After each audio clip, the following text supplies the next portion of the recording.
When it comes to talk of legacies, one dead legend stands head and shoulders above the rest in terms of lasting impact.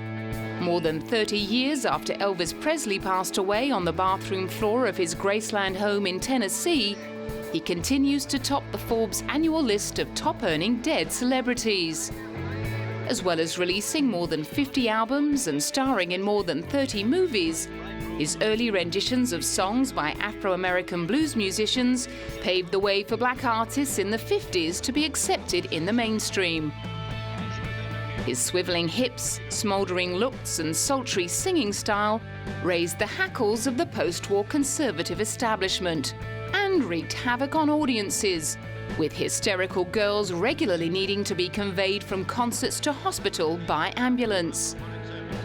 Throughout the 60s and 70s, after a stint in the army, his addiction to various prescription drugs, hefty weight gain and penchant for jumpsuits saw him becoming a figure of ridicule in some circles. But the shine never faded from his later performances in Las Vegas.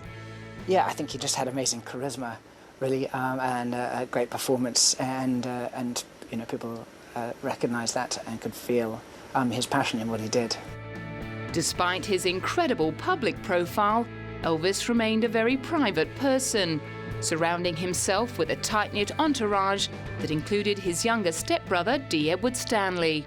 And he said, "Hey, David, forget school, go to work for me, drop out of school, go to work for me, and I'll take care of you." Although Stanley had only been 4 when his mother married Elvis's father Vernon in 1960, he soon began to understand what the world saw in his big brother. Now, I'm a Beatles, Stone, I'm a rock and roller, and here's my big brother, the king of rock and roll. And I began to realize that when I saw those shows, started touring with him, and watching others respond to him, not necessarily just an audience of fans, but other rock and rollers who would meet him and just, wow, this is the king. And to the thousands of devotees who make pilgrimages to Graceland for the annual vigil on August the 16th, Elvis Aaron Presley will forever remain simply the king. If Elvis Presley walked into this building today, I would feel the presence of him. I mean, that's how strong his presence was. And that's an unexplainable phenomenon that I think in 30 years from now, I'll be 80-something years old, and we may be still sitting in this room talking about why is Elvis Presley so big.